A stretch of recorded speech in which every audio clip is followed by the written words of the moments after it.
Hey everyone, welcome to another video of Astro with Eric. I am Eric of Astro World TV, and today I'm going to be talking to you about an addition that I have made to my astrophotography rig. A couple actually additions. First one and the biggest, the most impactful one, I would say, has been last month. I finally, after a year's wait, installed my pier. It is a permanent pier for my Optron. It's made of aluminum, and I will show that to you guys shortly. But talking about a pier, it is, if you are fortunate enough to be in a position to install one and have one in your backyard or in your observatory, you already know how much of a game changer having that permanent structure is to your imaging. It gives you so many great advantages. One is that your setup time is significantly decreased. You can simply take your telescope, put it onto your mount, and do your quick balancing, and you're ready to get going with your imaging. As far as safety concerns for your equipment, having a pier takes away those tripod legs that can tend to get in the way as you're imaging, and prior to a meridian flip, just when you're getting towards a meridian flip, there can be chances of your telescope end up hitting one of those tripod legs and then gets caught. And if you haven't set up an automatic meridian flip, there could be an opportunity where your mount motors, RA and deck motors, could possibly be damaged, as well as your scope to a certain extent, because it's hitting up against those legs. With having a pier, those legs are gone, so you don't have to worry about that anymore. For me, I think, and maybe others may agree, one of the biggest advantages of having a pier is your improvement in your tracking and guiding. Depending on what kind of mount you have, EQ mount you have, you are probably, without a doubt, going to have some improvements to your tracking and your auto guiding, because you are in a permanent setup. You don't have to worry about the ground shifting or any movement to the ground as you would with having tripod legs.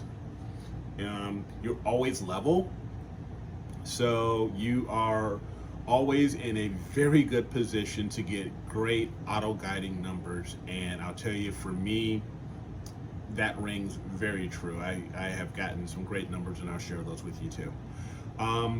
But besides the pier, another cool thing is that I purchased a new telescope, and it is a scope that I've been thinking about getting for quite a while, and it has helped alleviate my illness of aperture fever. And if you know what aperture fever is, you know where I'm going with this. So I really can't wait to show you guys this stuff and show you the results of my first project using this pier. So I think it has been a game changer for me, and I just can't wait to share this stuff with you. So let's head out upstairs into my backyard, and I will show you my pier and the new scope.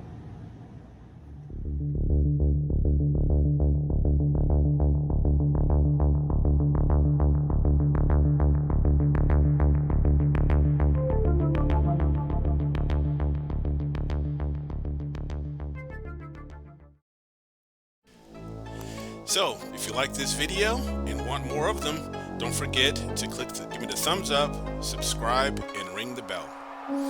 Now, let's start. An 11 by 11 square area in my backyard, which is where we're going to be putting my pad, and with the help of landscapers, we excavated out also a path to the pad. and we decided to go ahead and fill this in with crushed gravel. And as you can see there's my sonotube, a 12-inch diameter sonotube down about 40 inches, just so we can address the frost line. Now, this is where things went wrong. Me getting overzealous, I decided to use quick setting concrete, which was the first problem. Set too fast, and I forgot to install my stainless steel J-hooks in time, and that was bad. Then realizing that 12-inch diameter sonotube wasn't going to be enough to support or to secure the pier base. The pier base was just too big. So, using some math, I realized that the base is 9.5 inches square. And then using some good old-fashioned high school geometry, figuring out the hypotenuse, I used the Pythagorean theorem. A squared plus b squared equals c squared. And that came out to be just under 13.5 inches. Not enough for this sonotube. So that was a major fail. And there were no other larger sonotubes in my area. So I had to get some help. With the help of a gentleman who I've now become good friends with, Bobby, who works for a concrete company, he came out and we discussed this situation, and he began to build a form for me. This form is using 2x10s, and it's 30 by 30. So I went out to the hardware store and bought about 11 bags of 60-pound, 5,000-pound PSI concrete, and we began filling in the form. And then again, I forgot to install my J-hooks. So that was another miss. So I had to end up waiting, and I decided to purchase some high-strength epoxy and 10-inch stainless steel anchor bolts. So waiting for the form and the concrete to cure, which took about a week, I went ahead and just ordered those parts off of eBay and my local Fastenal shop. And then once everything was cured, using my hammer drill, drilled them in and secured them with the epoxy. And now, there it is, my pier. The pier itself is made of aluminum alloy, and it's actually about 35 inches itself in height. And I actually think it is really solid with everything that I had to go through. As you can see, sitting on top of it is my Optron CEM60 mount. And there's one of my puppies, Celia. But this has a really strong base. Now, let's talk about my new scope. As you can see, it's a Schmidt. And running this Schmidt is my ASIair Pro, and I have my 294mm Pro along with my 2-inch filter wheel, and I'm using a Celestron OAG. And as you can see, it's the EdgeHD. This is the EdgeHD 8, 2032 millimeters of focal length, and my cure for my aperture fever.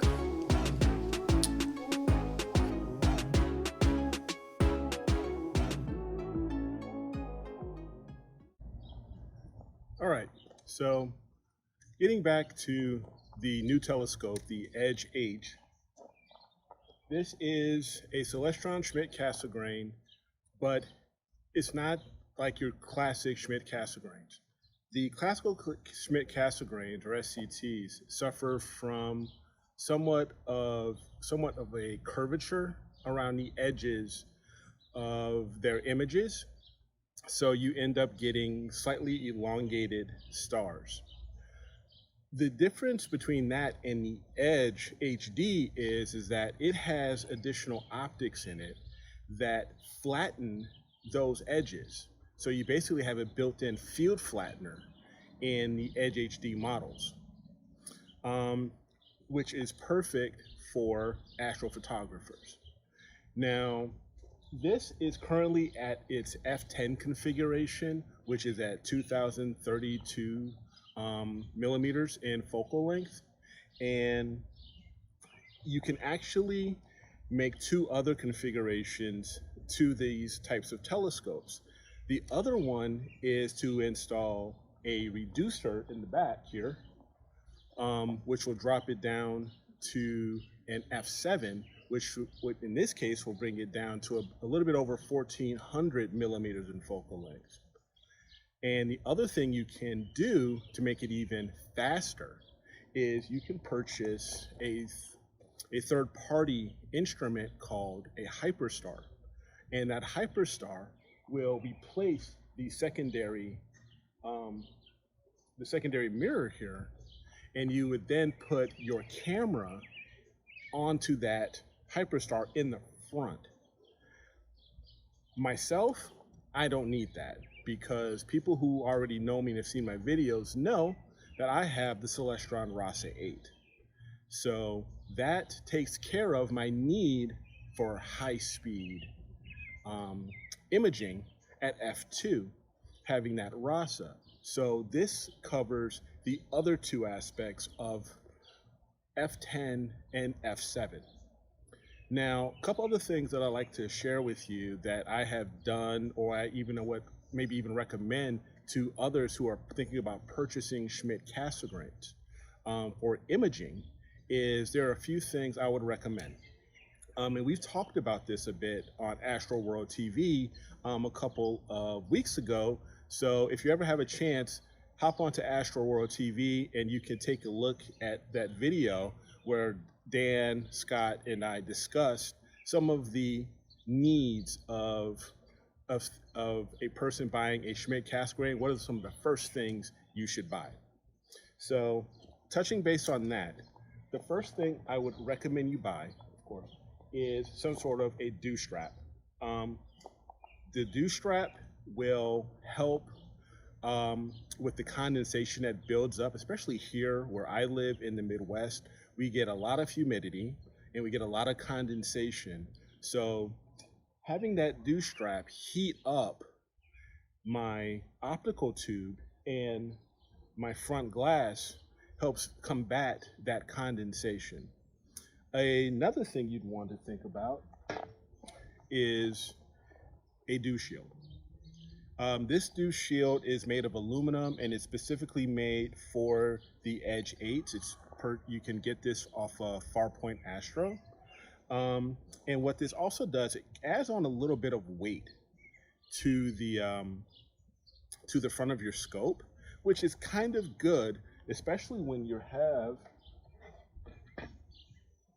setups like I have, when you have a camera, a filter wheel, an off-axis guider, things like that that are going to make the back in the camera side quite heavy.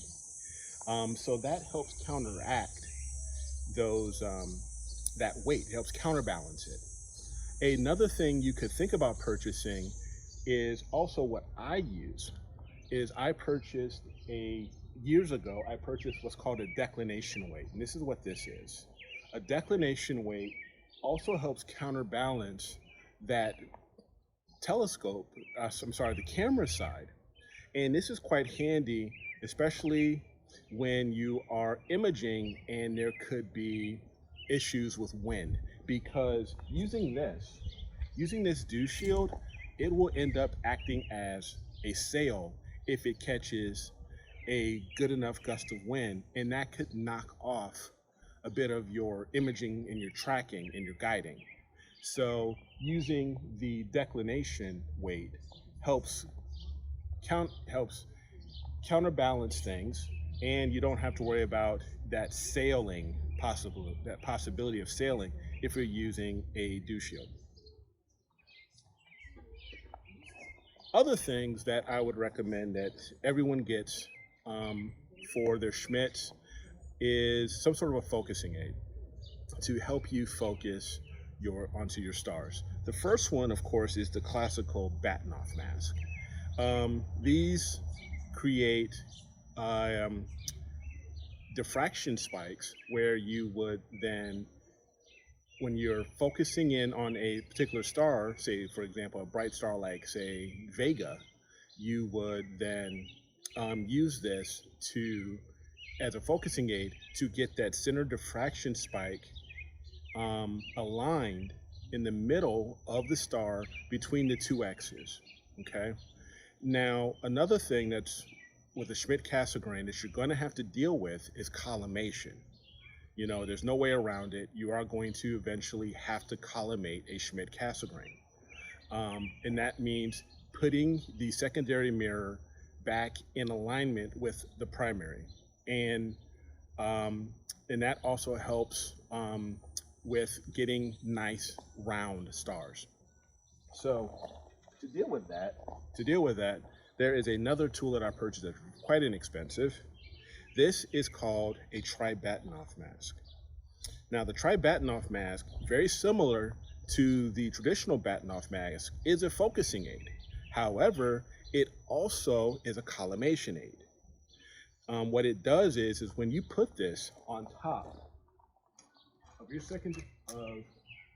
optic, right over your secondary mirror, and you aim that at a star, a bright star, instead of just the 3 diffraction spikes, you'll get 9 diffraction spikes. And you can then use your collimation screws, or what I use, which I would also recommend when you first purchase your Schmidt-Cassegrain, is to look into something called Bob's knobs, which replace your traditional collimation screws with somewhat of thumb screws or hand or finger screws. So you can easily tighten or loosen those collimation screws on the secondary mirror. And it's much easier and much safer than using, say, some sort of a screwdriver when you have the usual Phillips head collimation screws. So I would recommend those Bob's knobs. But the Tribatanoff mask, using that with the Bob's knobs or collimation, whatever you want to use, you can then loosen and tighten, and those diffraction spikes, the center diffraction spikes off of those 9, the center 3, you can then begin to align them, okay? And by aligning them and then getting them perfectly in center, then you are pretty much collimated. I mean, for me, with the images that I have taken so far, I've had nice round stars by putting that Tribatanoff mask on and loosening and tightening certain screws on the secondary mirror and getting everything dead center, and I hadn't had any problems. So I would highly recommend a dew shield or a dew strap. Look into getting a collimation aid like the Tribatanoff mask. Consider getting Bob's knobs, and you might even want to think about a declination type of weight to help counterbalance that camera side. So I've been working on a project imaging at f10 with my 294 mm monochrome. I've been working on NGC, I think it's 6946. It's also known as the Fireworks Galaxy. It's a mid-sized spiral, on-face spiral galaxy. It's beautiful. It's usually, I believe it sits in between the constellations of Cygnus and Cepheus in the Northern Hemisphere.